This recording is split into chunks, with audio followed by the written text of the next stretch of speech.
You're listening to the Youth for Life podcast with Michelle Bowman, Director of Y for Life at Lutherans for Life, where we prepare youth to be gospel-motivated voices for life. Be sure to stick around after today's live recording of our Chats for Life program to find out how you can be live too on our next Youth for Life podcast.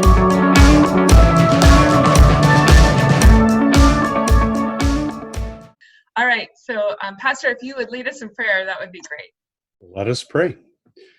Our good and gracious Heavenly Father, whose mercies are new to us each day, we thank you for the gift of your Son's adoption by grace into his life. Through his death and resurrection, we have the hope of eternal life. And even through the struggles of this life, we know that we have a hope for freedom. Many of us will never experience slavery, and that is a good thing. But for those who are caught up in it, Lord, we pray that you would move us in whatever way possible to understand their predicaments and to reach out with your gospel-saving love, and where possible, give them help and aid to support them and encourage them and pull them out of trafficking wherever they may be caught. These things we pray in Jesus' name. Amen. Amen. Thank you very much. Of course, as you heard from the email and from Pastor's prayer, we are going to be talking about human trafficking tonight. We'll be talking about human trafficking, and we do have two guest speakers. Our first guest speaker is David Lord, and he is from Hope for Justice. I'm going to let David take it away. Well, thank you for having me. Thank you for everybody taking time out of your week to learn a little bit. Hopefully, I give you some more knowledge on the issue and some skills that you can take with you. As you can see there, it is something that definitely affects us here in the U.S. everywhere. About the only places it doesn't exist are in Death Valley and the Badlands of North Dakota. So it's something, as Christians, when we're called, to look after our neighbor, I definitely believe this is one of the things that's affecting our neighbors.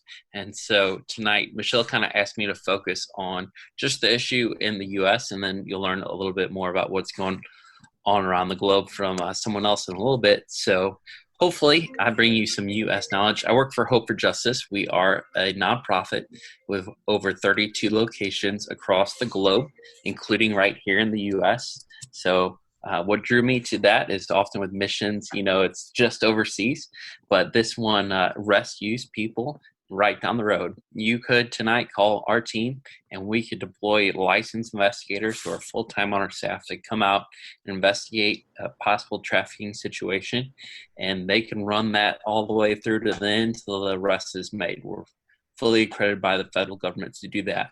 In fact, our lead investigator was on staff at the FBI, and he trained the FBI cadets and the FBI agents on human trafficking. So definitely a knowledgeable person to have on your team when it's the guy that trains the FBI.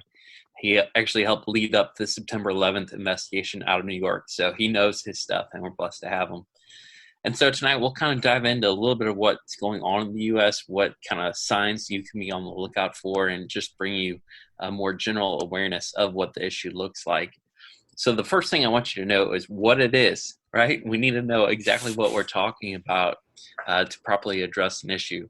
So the most simple way I can define it, it's compelling someone to work in a commercial act, so there's money involved, through either forcing them to do it, tricking them to do it, we would call it fraud, or coercing them to do it, deceiving them. So let me give an example. Force, obviously, that's most often a physical in nature. I'm imposing my will upon you through force. Fraud, this is, for example, a promise of a great job, promise of, hey, I'll help you get schooling if you come work for me. And at first you think it's one thing, but then it turns into be something totally different. Our team, last year alone, we were able to reintegrate over 1,000 children back home with their moms and dads. And many of them, this is often the case. They think they're going to get a great job. They think they're going to work as a maid, perhaps, for somebody who's going to send them to schooling. And that's not at all the case. So fraud, forced fraud, and the third one is coercion. We see this a lot in America, especially in American teens, because love and signs of love can be a way you get someone to do something for you. At first it seems nice that this girl is buying me presents and buying me new shoes and a new iPhone. And then one day he stops doing that just out of the goodness of his heart, and he asks me to do something in exchange. We call that grooming. They've been getting a person ready for something else. And when that moment comes, you have to decide, do I want the lifestyle I've been living or do I not? And sometimes our victims who choose, no, I'm not going to do that. Well, that's where the force comes in. And, well, you better do that or else. So in order for it to be a human trafficking case in the U.S., it has to have force, fraud, coercion, and money. Why do I bring that up? Well, we're not talking about people that choose a lifestyle on their own. That's separate. That's not technically a case. There's something demented and twisted about that on its own, but that's not human trafficking. So just want to make sure you're kind of clear on that distinction, because we often get asked that a lot. Last year, we trained over 12,000 people on human trafficking. And so throughout this little talk, I'll be giving you examples of things that we get asked, because you might be asking those same questions. And then at the end, we'll do a little Q&A too. So our work, we focus on 4 things. Prevention work. It's a lot easier to get somebody to never be trafficked than to rescue them. So we've got women in self-help groups all across the world. We've got programs in schools. I've gone to high schools across the country and done training and tips because we believe prevention is key. The second thing we do is we actually rescue victims. We've got teams all over, as I mentioned, here in the U.S. and across the globe, who going out rescuing people out of direct human trafficking situations. Some of the darkest, when the Bible talks about the gates of hell, I'm telling you, our team is at the gates of hell in some of these places and getting victims out. Through our different programs alone last year, we reached over 72,000 children. So hopefully I have a little bit of knowledge that I can share with you today and stories that kind of will open your eyes to what's going on. And like I said, we're in over 32 offices on 5 different continents. So maybe one day your heart is, anti-trafficking work, and it's, in South America, or it's in Southeast Asia, or it's in Europe. Well, we've got offices all over. So maybe we might be a fit for you one day. So force, fraud, and coercion. Now, here in the U.S., as you saw on that map, trafficking is all over the country. Last year alone, there were 11,500 situations of human trafficking reported. 11,500. If you do the math, that's about 31 a day. So the statement, there's a case every hour of every day, all year long in America, is very true. In our conversations, a lot of people say, oh, it's just in Asia, it's just in Africa. But no, in reality, it's very much here and very much a nonstop thing. We've got studies that show traffickers in America earning over $30,000 a week. Now, I don't care what you do. If you're making $30,000 a week, it means you're organized, you're skilled, you're not just accidentally falling into something. You're cautious, right? You put a lot of thought into it. Many times you might see on Facebook or something,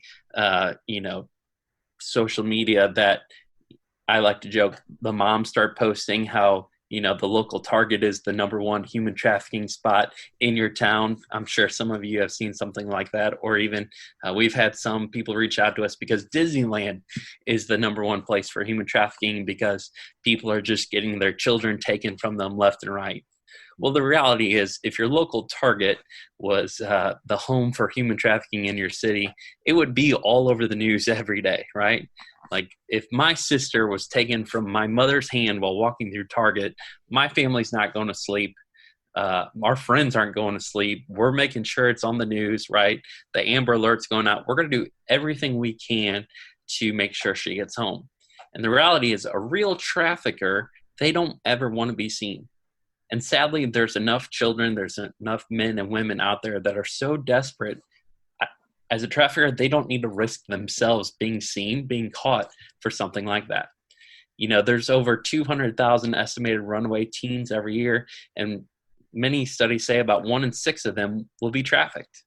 I don't need to go rip a little baby off her mom's arm at the store to find someone willing to be trafficked. There's hundreds of thousands of homeless people across our nation.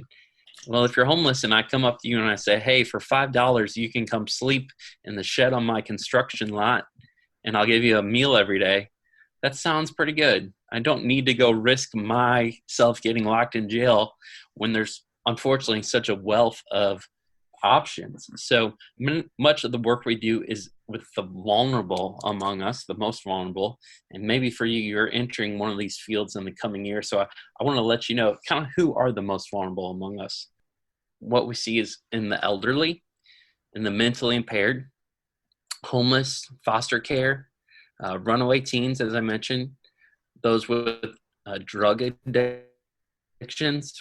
We've had people we've rescued where their trafficker was sitting outside the rehab clinic the day they walked out.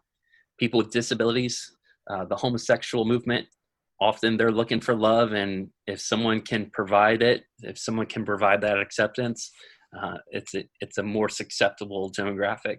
So those are just a few of the really areas where I don't need to risk myself getting arrested because there's unfortunately so many people that are desperate out there. Now, are there creeps? Are there pedophiles? Yes. Do they act on their impulses more than a trafficker? Yes. I'm not saying like, hey, every report you see on social media is wrong, but we just need to make sure we're distinguishing between what is a trafficker and what is a kidnapping. Every one of those is terrible. We do a lot with kidnapped children, so I don't discredit that, but here we're just making sure you're more informed than the general bear. So wanted to make sure you kind of saw that designation. In the last year, we estimate here in America there were about 6,000 traffickers based on the case numbers we have, and about 2,000 businesses that were actually trafficking. So it's not just individuals who are trafficking people, but companies, restaurants, car washes, stores, construction sites. I heard we're from all over the country here, so I'll give you the top 10 list of trafficking states in America. Not exactly the list you want to be on, but the top 5 are California, Texas, Florida, Ohio, and New York. And then we've got Georgia. I don't know if we have any Georgia people on this call. New Jersey, Michigan, Virginia, and Washington. So as you can see, there's not just one hub for trafficking in America. It's all over the place. In most cases in America, especially in the sex trafficking world, that we see are coming out of a massage parlor, a spa, those strange little places that every time you drive by, you think something's weird about it. Well, your instincts are probably right. Unfortunately, that's the number one venue. So our team goes undercover, and often it's stakeouts outside of those kind of venues a lot.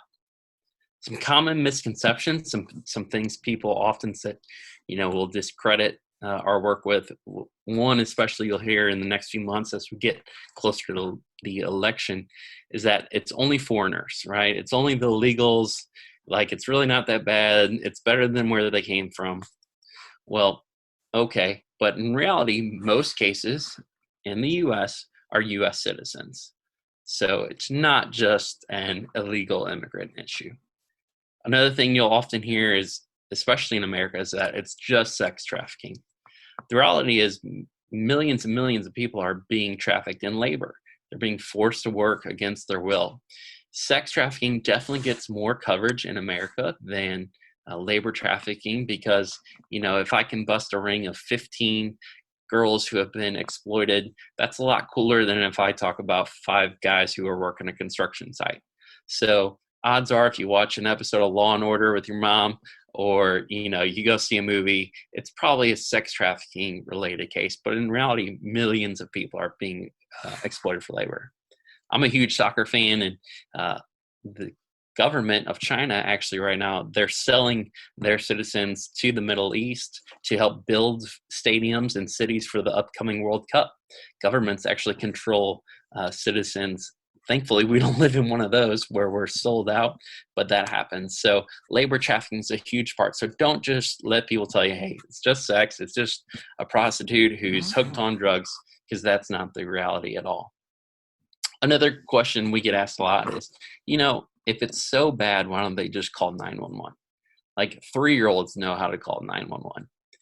Well, I agree. If that's an option, you'll do that. But what about the case, for example, where we had a young girl who, during her time in exploitation, saw a person murdered in front of her by her trafficker, And then a few days later, she was shown photographs of her family.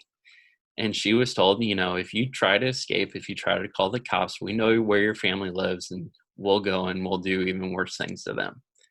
That makes it really hard to pick up the phone, right? Because we love those we care about the most and want to protect them. And often people will sacrifice themselves for others. That's one example. What about where the traffickers are actually in cahoots with law enforcement? We see that time and time again, especially overseas, not so much in America. The third reason is often if they're hooked on drugs or if they're in sex trafficking, that they, in a way, feel like they've committed a crime. And so why would I call the police? And the trafficker tells them, if you call the police, they're just going to say you're hooked on cocaine and you're a prostitute, and they're never going to listen to you. And so it's kind of an interesting thing because we've learned as we train law enforcement, this in fact happens all the time. A victim calls law enforcement and law enforcement has a hard time distinguishing between the fact that they're a victim of human trafficking and just a prostitute doing something, turning tricks on the corner. So that's why events like this, little chats like this, are so important to us, because here in America, most cases that we get, most tips nationally that come in are from just general members of the community, people that see something while they're out and about, going through their daily life, and it leads directly to a case. I've spoke at churches, I've spoke at schools, other businesses, and we often get tips. So I will be looking forward to getting a report to Michelle, if we get a tip from this event. So I'll keep you posted. So what are the signs? Let me go through kind of the who, what, where, when, why of trafficking in America. As I mentioned earlier, the victims are often the most vulnerable among us: the abused, the impoverished, the runaways, the addicted. For these kind of people, traffickers appear as a way out. If you're hooked on drugs and suddenly somebody's giving you drugs, great. If you're a runaway teen and suddenly you've got somewhere to live, hey, that sounds pretty good. Estimates have runaway teens in America turning to survival sex within a week of their running away for the first time. Survival sex means, you've run away from home, you realize you have no more money, but you're starving. What do? Well, the only thing you can sell, and you realize you can sell it quickly, is your body. And so a lot of what we do is based around getting teens out before they get in that situation. So who are the traffickers? Well, in America, we've got individuals, obviously. We've got business owners, members of gangs, yes, networks like that, but also parents. Sadly, we see parents all across the nation exploiting their children, husbands exploiting their wives. We recently took down a man, and thankfully he's going to be in jail a long time, who exploited his wife in some of the most terrible ways on the internet here in America and sold her to other men. Farming's a big one, the agricultural sector. If I have a 100,000 acre farm, it's really easy for me to hide people and keep them out of sight and out of mind. And also restaurants, that's a big one in America that we see. The bus boy, you might think, hey, he's just coming to get my dishes, but he's also sleeping in the back or sleeping upstairs and being paid pennies a dollar. So it's all different sectors of the U.S. economy it touches. Estimates say here in America, roughly about $10 billion is the worth of the trafficking industry. So there's clearly a lot of money involved, and we've got to do our best to root it out.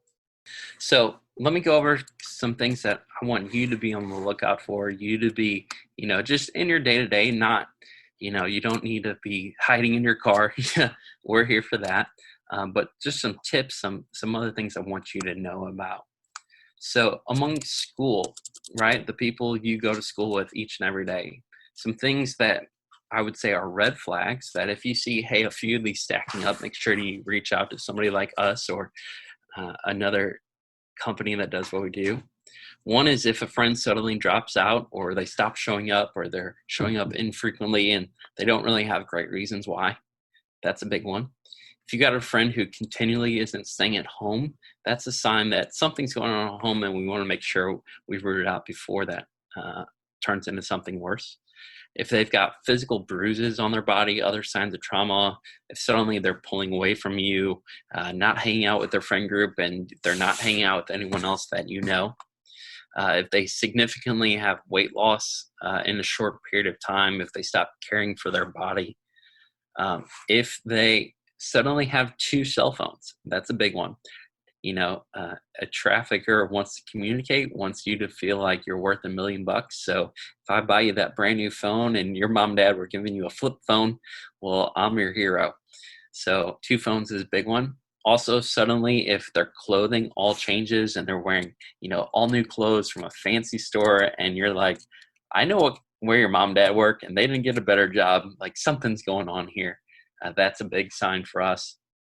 If they have a new tattoo and don't have a great story of what it is, we do see a lot of branding here in the U.S. Branding being a trafficker, leaves their mark on their person. So hopefully you're not in these situations, but maybe at your place of business, maybe wherever you work one day, you just kind of notice a few of these, and you get that feeling in your heart that something's not quite right. Also, among females, if they have a suddenly significantly older boyfriend who's outside of your friend circle or their friend circle, that's another flag. If you're interacting with a female and you kind of feel like, hey, if something's not right, something's going on here, one question we often ask, we'll base it around the city that we're in. So, for example, I'm from St. Louis. I heard there were some St. Louis people on this call. If you live in St. Louis and you said to somebody, man, isn't it cool that we've got, the Cubs in town? Well, everyone in St. Louis hates the Cubs, and if you don't hate the Cubs, something's wrong with you. Everyone's a Cardinal fan, and that person agrees with what is an obvious answer to everyone else in that city. That's a problem. That's a flag that kind of indicates this person doesn't really know where they are. When our team goes into the brothels, for example, you don't come in and say, hi, I'm here to raid this brothel. You kind of have to act like you're there to purchase a product. And that's one of the questions we ask is we say, man, isn't it great to be here in Philadelphia? And if they say, yeah, it's great to be in Philadelphia, and you're in Tulsa, Oklahoma, that's a big red flag, right? So if you've got in your spirit and your heart that, hey, something's not right, and you're at a gas station or you're just at a restaurant, that's a simple question you can ask that can easily show you whether or not, there's something bigger going on. Another one is if you're in an environment and there's a male who is being the only one to communicate for females. Maybe it's, like I said, at a gas station and the car pulls up next to you at the pump, and it's a guy in the front and 2 girls in the back, and they can't get out of the car while he's pumping the gas, but then he lets them out of the car and he takes them inside and he's inside with them. Control is a big element of the trafficking world, because if I can keep control over you 24/7, I'm less likely to lose you, right? You're less likely to run away or reach out to someone for help. So if you see someone who's being controlled in their movements, or maybe their documents, maybe their ID, maybe you're a teller at a bank and a man comes in and he wants to make a deposit and it's for a female, and he wants to open an account and it's the female, and you're there meeting with both of them, but he's the one doing all the talking. That's a problem, right? We've got traffickers who rack up hundreds of thousands of dollars of debt on their victims because, hey, if I have your documents, if I've got your ID, I can go get 15 credit cards and I can go buy whatever I want. It doesn't hurt me any, right? Because it's not in my name. So that's another one, control of documents or identification, as well as how they covered up their, if they're dressed inappropriately. I heard you guys mentioning how hot it was in Texas, right? You would not want to be a female walking around outside wearing long sleeves, right? You sweating through your clothes. Often long sleeves, long dress in an inappropriate time is a sign of trafficking because they're trying to cover up their wounds or their markings. Let me give you examples of what kind of labor trafficking looks like in America, and then sex trafficking as well. So labor trafficking, we see a lot of different ways. Sweatshops, unfortunately, making clothing, making other goods that we use. Restaurants, as I mentioned before. The hotel industry is a big one, especially the cleaning staff. Our team works to get new legislation passed. And in fact, just last week, we helped get a new law passed in the state of Iowa. I don't know if I've got any people from Iowa on the call, where if you're a hotel, you have to train your staff on what is human trafficking. And if you don't, you are not allowed to have anyone from the Iowa government stay in your hotel. So that to them is a financial incentive that we've attached that thankfully the governor and the legislature agreed with and signed just last week. So now we know, hey, the hundreds of thousands of staff in that state are going to be trained on human trafficking. So hotels, big one. Food processing, making, packing meat, all those kind of gross, disgusting. I'm not from a farm. I'm sorry if you are. Elements of food processing, that's sadly a big one. Construction, landscaping, magazine sales. I don't know if you've ever been in a parking lot and suddenly there's a bunch of people coming up to you trying to sell you a magazine. We've seen trafficking in there often. And also domestic servitude, using someone as your maid, as your personal cleaner. We recently rescued a woman who here in America was trafficked for 37 years. And she was used as a maid to cook and clean for a husband and wife, living in a suburb like you and I, except they would lock her up. And in fact, the day we raided their home, they tried to lock her up and hide her in the back. But when we're there knocking on your door with the FBI, we know what we've done, and we had been undercover for a good time and had all the evidence of her in the home and, the images of her having to sleep on a tile floor. So domestic servitude, using someone as a maid, is something we continually see time and time again here in the States. And then when it comes to sex trafficking, obviously that's also a big part. Prostitution, as I mentioned, massage parlors. But what we're seeing growing increasingly, especially over the last few months, is trafficking online. Obviously, people are less likely to interact in person, and you can go online and you can start a profile and you can make lots of money real quick by showing your body and doing things with people on the internet now. And people can subscribe to you, so you get monthly income just like Netflix. And we're seeing this time and time again here where traffickers are now gathering people. There's no risk. They can lock them in a house and turn on the cameras and make money. Spousal exploitation, as I mentioned, husbands and wives selling each other, sadly, for exploitation also. And we do see hotels. Please don't go stay in a grungy hotel. Don't do that. It's not worth saving a few dollars. Trust me. So sex trafficking, labor trafficking, we see it all. Our team goes, we'll rescue anyone and everyone. We don't care where you come from, what your background is. We believe in freedom.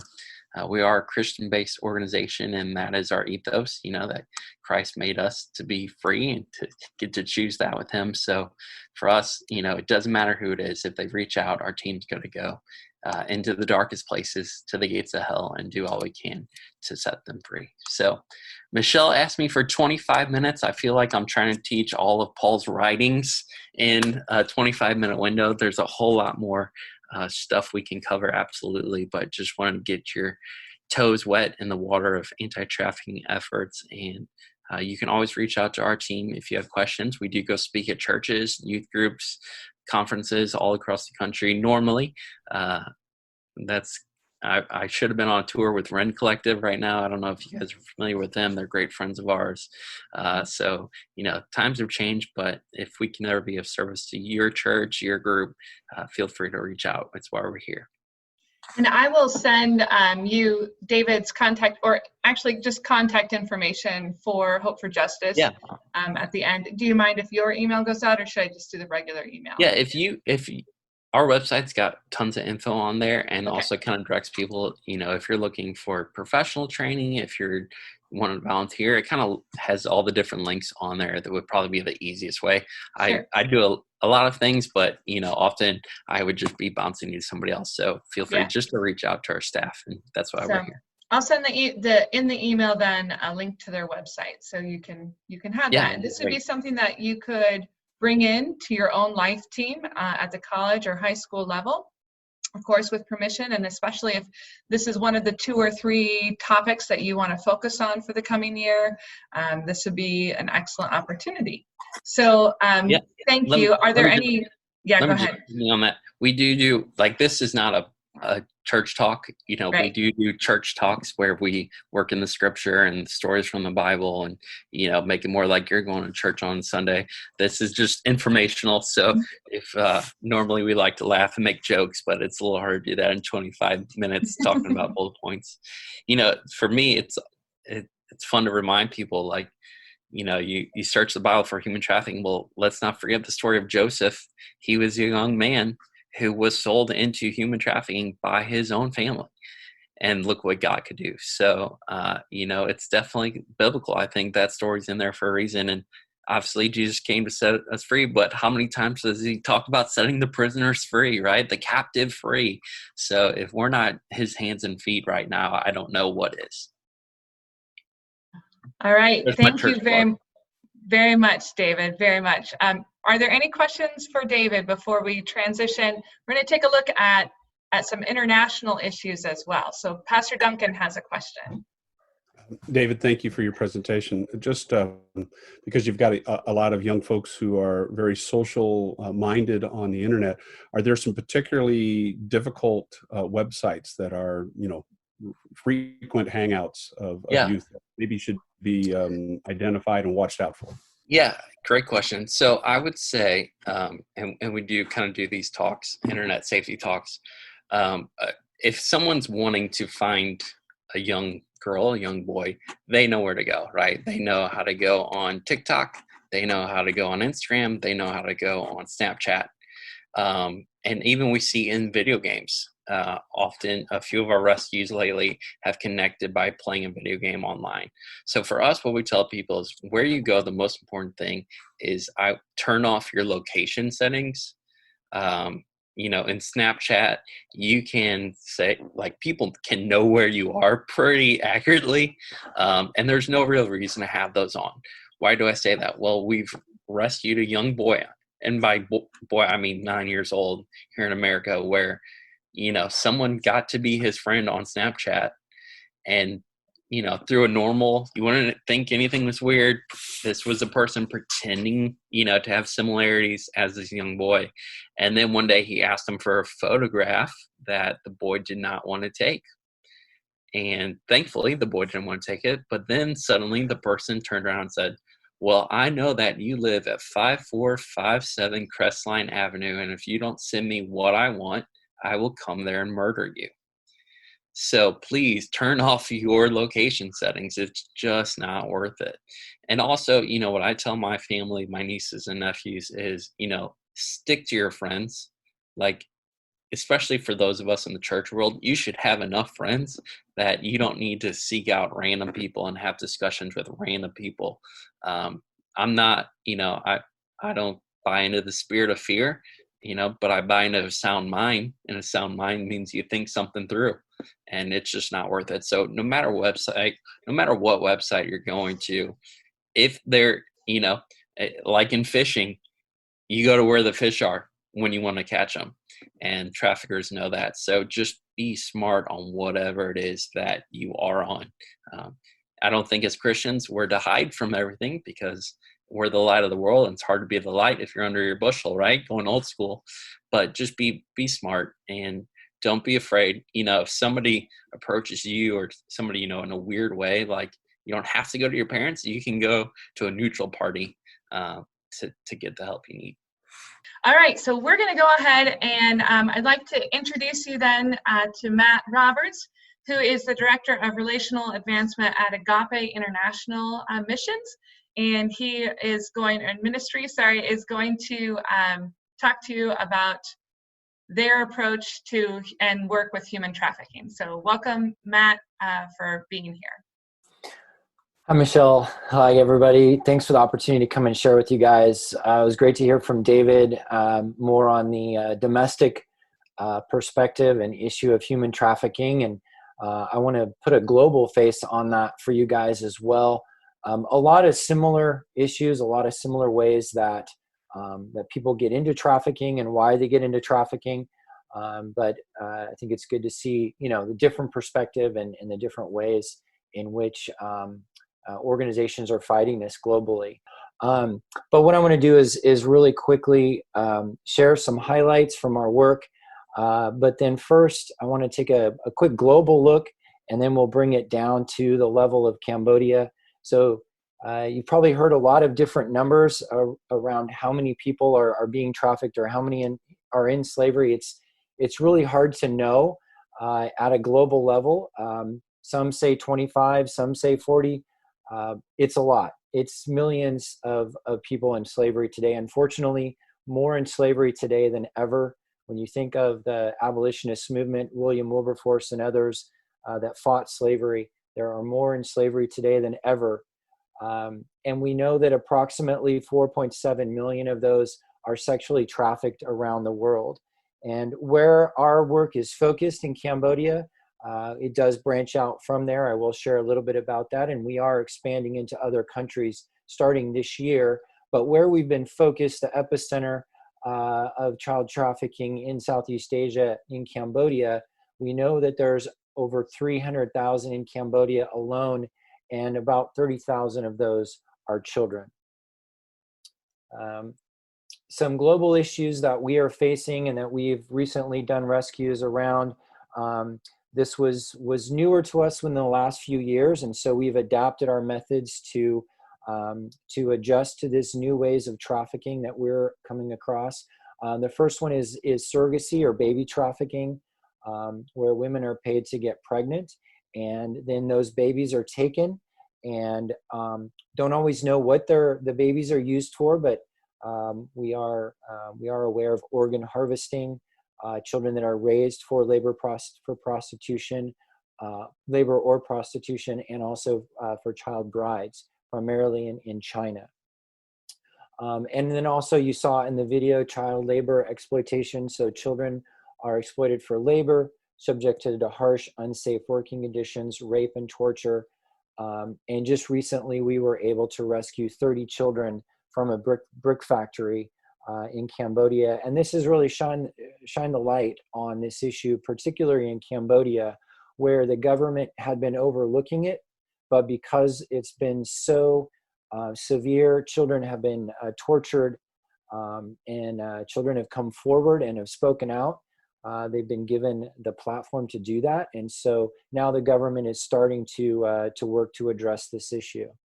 We've also been involved in cross-border trafficking. So that's where Cambodians are coerced and are taken into other countries, trafficked. We then find out where those Cambodians are through Facebook and other social media platforms. And we are able to go and rescue those Cambodians and bring them back home to Cambodia. One in particular, you've heard about labor trafficking a lot. A woman who had been trafficked to Saudi Arabia and had been there for 9 years. We were able to get her home. Also, over 30 men that had been trafficked to Somalia as fishermen were involved in labor trafficking there. One of our AIM SWAT team investigators, who's actually a female, posed as a male on Facebook and befriended some of the Cambodians that were in Somalia and was able to work out for them to get to the consulate, nearby consulate, the Thai consulate. Actually, there's not a Cambodian consulate, there's a Thai consulate there. And we were able to then go in and rescue those men out of the consulate. So a lot of different facets, a lot of different faces. But I want to talk particularly about Cambodia and why the trafficking situation there is so extreme and why AIM is working there. So if you rewind to the 1970s, the Khmer Rouge, which was a brutal communist dictatorship, which basically wiped out about 3 million people. So if you were educated, if you were religious, even if you wore glasses, they came after you. You were seen as a threat to the Khmer Rouge, to the communist regime. And towards the end, they were training up children as child soldiers. So many of the adults of today were those children that were perpetrators in the crime. So imagine growing up in a country where there's no religious or moral code or ethical codes, but you may also have been a perpetrator in these crimes. So the country without those moral, religious values really became a center for trafficking because people just didn't know better. They face a situation of poverty. they need food, or maybe they just want a flat screen TV, a trafficker will come to them and offer them money if they would be willing to sell them one of their children. That became the norm in society. And in fact, a Cambodian saying is that men are gold and women are cloth. And so what happens when that cloth is soiled? Well, you throw it out. And that's how, unfortunately, women are viewed still in that society. And that's one of the societal norms that we are trying to overcome with our work with the gospel of Christ and with loving on people. So in 2005, a couple by the name of Don and Bridget Brewster, he was the executive pastor at a large church here in Roseville, California, moved to Cambodia to start this fight against human trafficking in Cambodia, working in the middle of a big humanitarian response that was going on, as well as church planting, but also realized that there needed to be a specific focus on fighting human trafficking. And one of the ways that they got involved was to start a restoration home for girls that were getting rescued. And from that, what grew from that first restoration home of 24 girls is now what we have: over 15 programs, over 400 Cambodian staff now working in this holistic approach, which I'm going to talk to you about. So we know that our holistic approach works because we've seen that for girls that are rescued, that go through our restoration program, and that we can provide a job for, there is a 99% success rate. The only other statistic that we have to compare that to is within the government of Cambodia, their success rate of girls that are rescued and go into a state restoration home or safe house. Unfortunately, the government doesn't provide jobs on the back end. And so girls really don't have an option. They don't have a place to go. And so their success rate is about 10%, whereas ours is 99%. So now that we've been at this for 15 years, we believe we have a successful model. We are now beginning to expand and move into other places in other countries. So it starts with rescue. As you saw in the video, we have our own SWAT team that works directly with the police anti-trafficking force in Cambodia. We investigate, we go in, we rescue the girls, we bring them out, and we take them into our restoration home. We are also working, as I mentioned, with cross-border trafficking cases, and we provide legal representation for survivors and also prosecution for traffickers. So not mentioned here is that we've been able to prosecute over 300 traffickers through this process as well. And then from rescue, we go into restoration. We saw in the video some shots from our restoration homes. We have 3 homes, one for younger girls and 2 for older girls, more transitional homes. And the key there really is that these girls, for the first time, many of them for the very first time, experience God's unconditional love. They don't know what it means to be loved unconditionally. So when we can come around them, support them, show them unconditional love, provide a supportive environment for them, we see healing and restoration. In fact, girls that are so healed that they then join us in the fight. Many of them join AIM staff or go and work with other organizations wanting to help rescue, restore, provide jobs for girls that have been just like them. That's a true sign of healing, when not only are you healed and restored, you can safely re-enter society, but you also want to join in the fight and help in the healing and restoration of others. And then ending the cycle of exploitation, it's really important that we provide jobs, because these girls a lot of them don't have education, they don't have skills. And so we work really hard to either find them jobs or provide them jobs. We have several employment centers where girls work to make clothing, to make bracelets that we now sell all over the world through churches and businesses, events.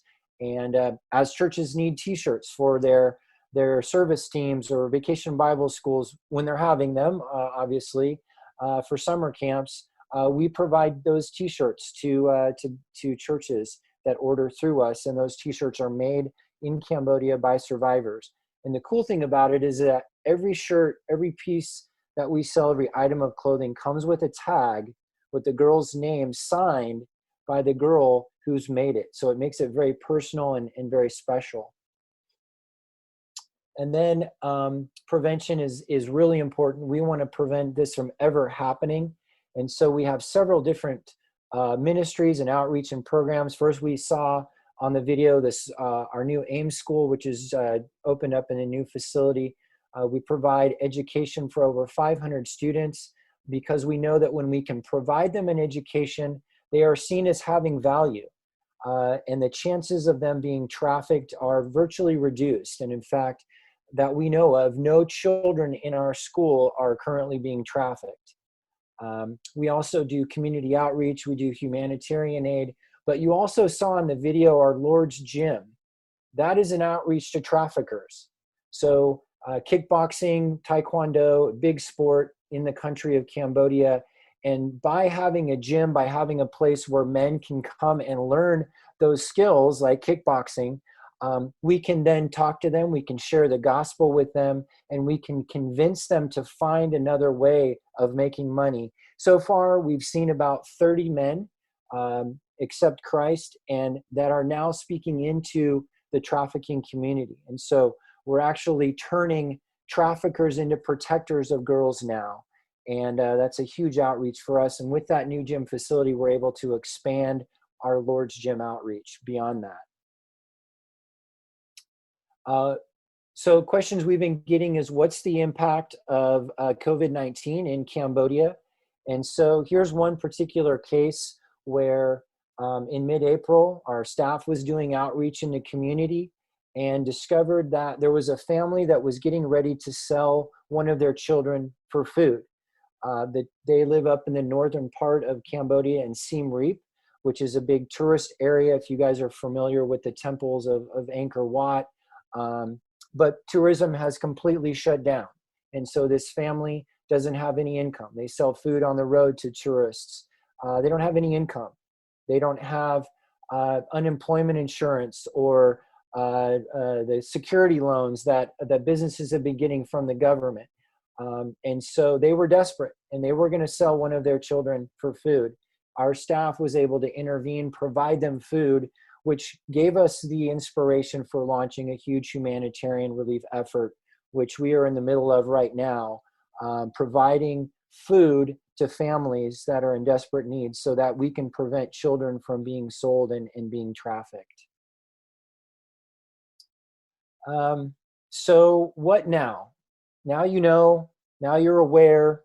There's some different ways that you can get involved, and also how you can directly join us in the fight. So on our website, and I'm going to send this presentation to Michelle. She can send this out to you guys. There's a ton of resources, how you can continue to educate yourself.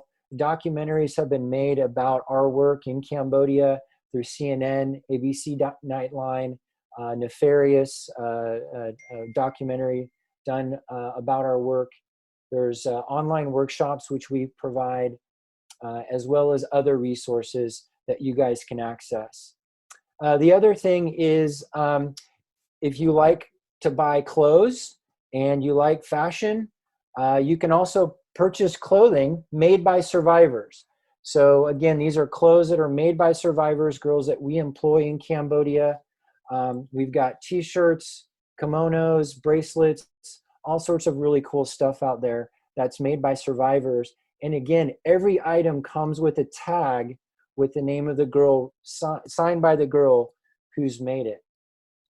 We just launched a new brand called Anthem, which we're providing cuffs in different colors. We also have a male cuff as well, a protector cuff. But these are brand new, and we're using a network of social media influencers to get the story out. And we've seen this thing just explode, which is awesome because it means that we get to provide more jobs for survivors. We're in the process of expanding our employment center right now because we don't have enough space for the orders that are now starting to come in.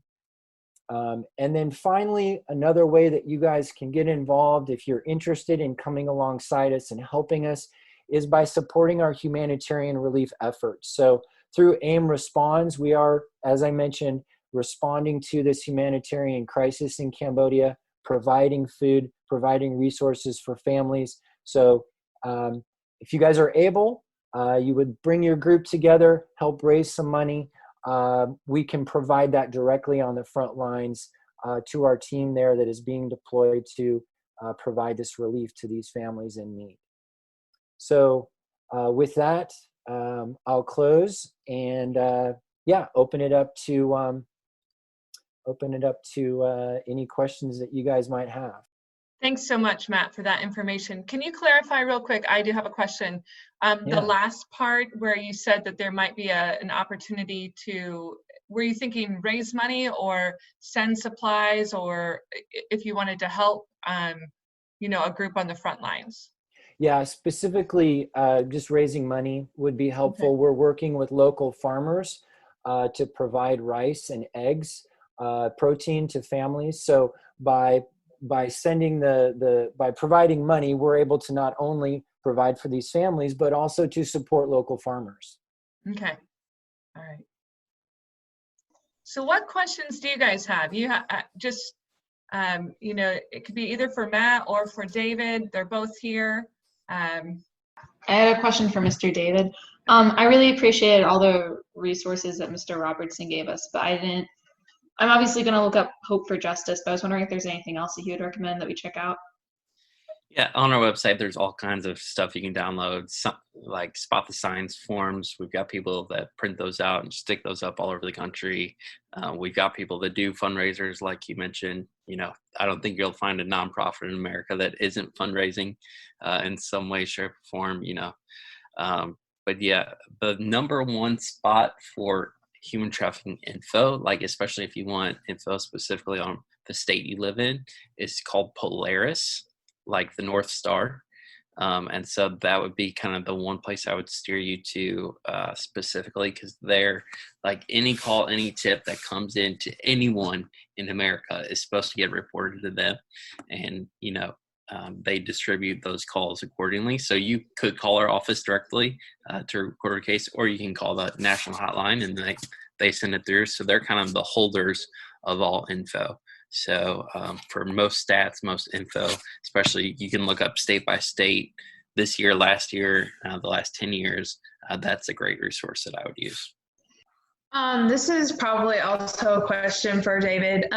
Like in the U.S., is there a lot of like human trafficking that happens at colleges and things like that? Or like what are the things more so at colleges?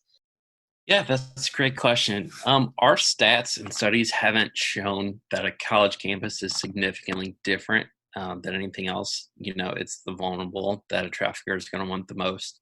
What you will find is that often college students are a little more vulnerable because you're more broke and you need money. And,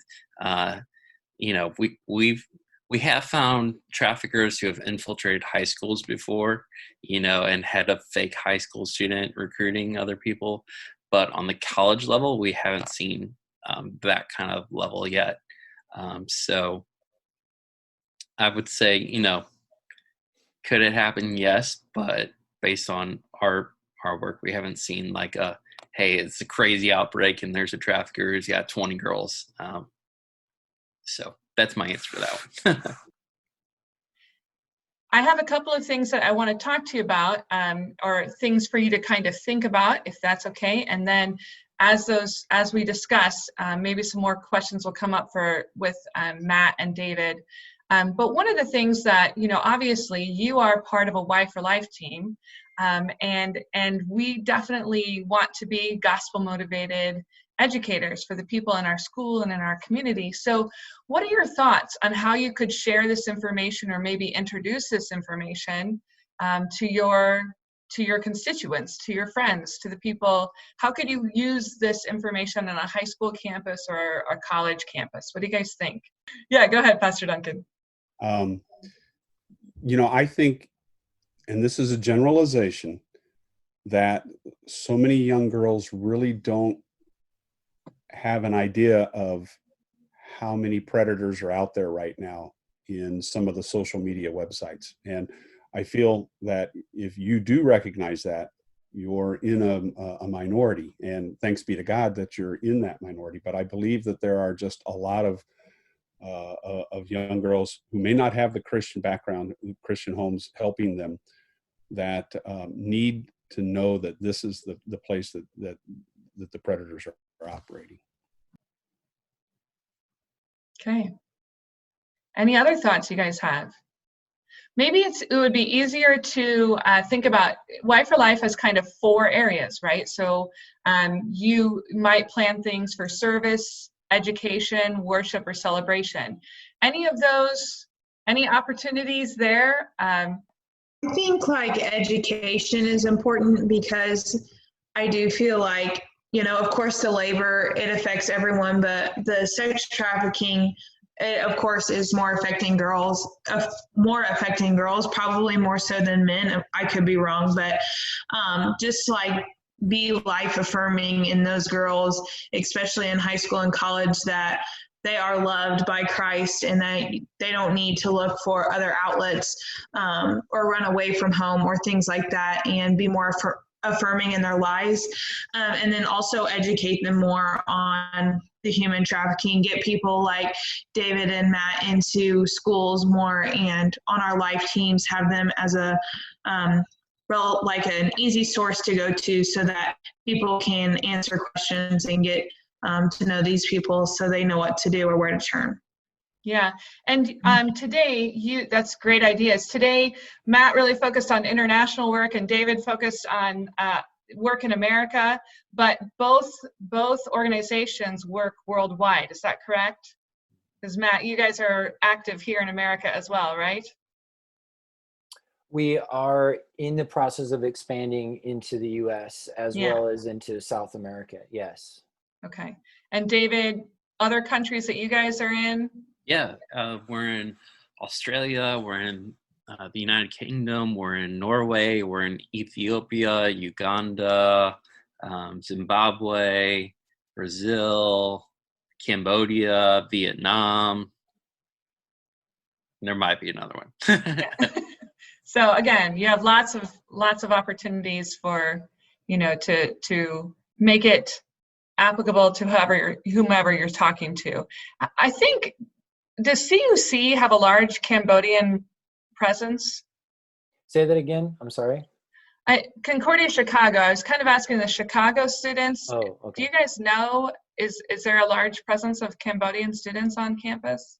We have right now within our international students a fair presence. We have probably around 10-ish, along with our greater just Chinese international program right now. Mm-hmm. So I'm wondering too, you guys, as you have foreign exchange students, as you have students from other countries, this would be great information to share with them. Of course, you guys are in a Christian setting, so you can share the love of Christ in a gospel-motivated way and talk about the value of every human life. But they probably won't be staying in America. So bringing that message home and helping them have the resources when they go to other back home or to other countries, that would be wonderful. Is anyone in here thinking about mission work?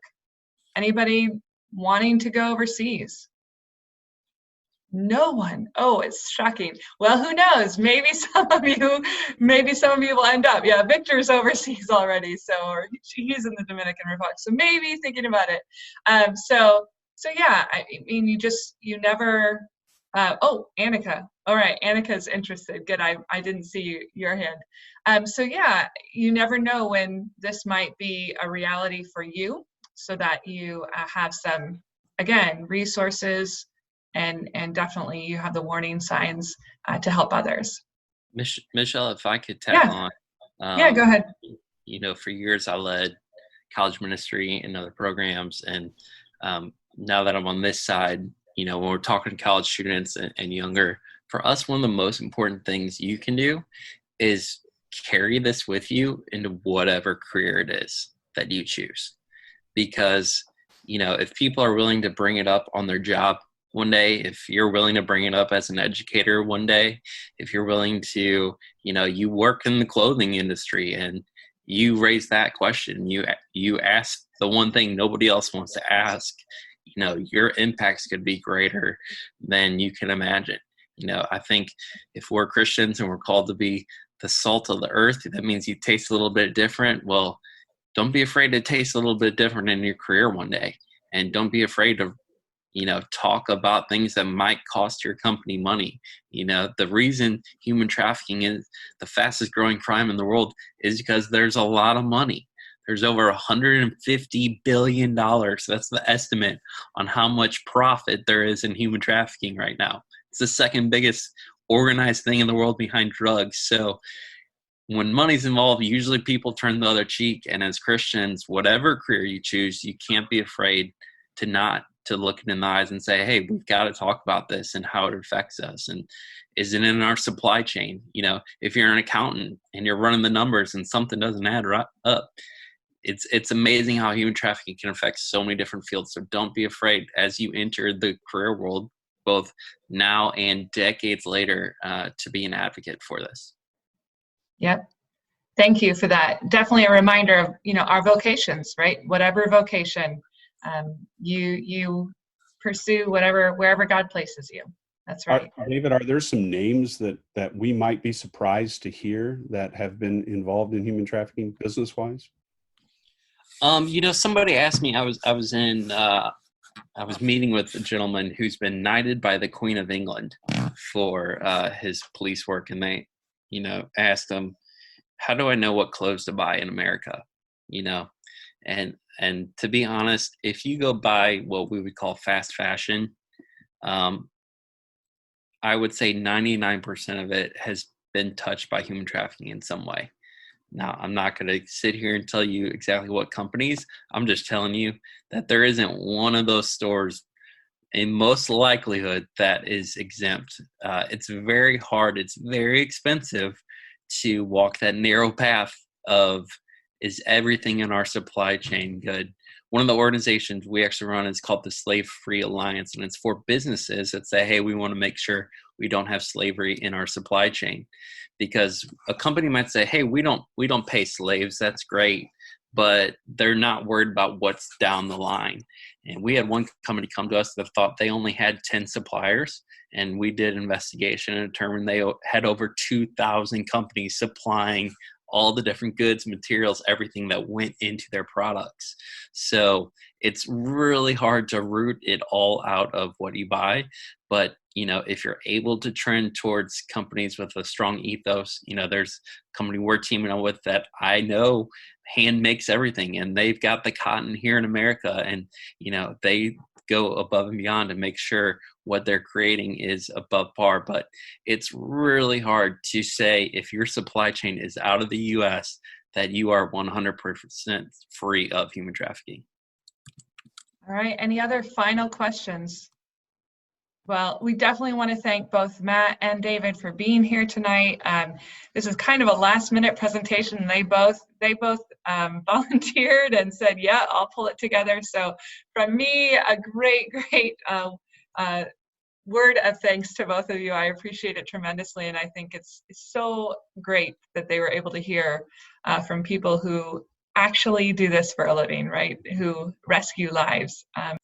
Thanks again. Thanks for the opportunity. God bless you guys. Thanks for joining us for today's life topic. Check out whyforlife.org or email Michelle at whyforlife.org to find out how and when you can go live with us at our next Chats for Life session. Or join us next time right here at Why for Life Podcasts, where youth learn how to be gospel-motivated voices for life.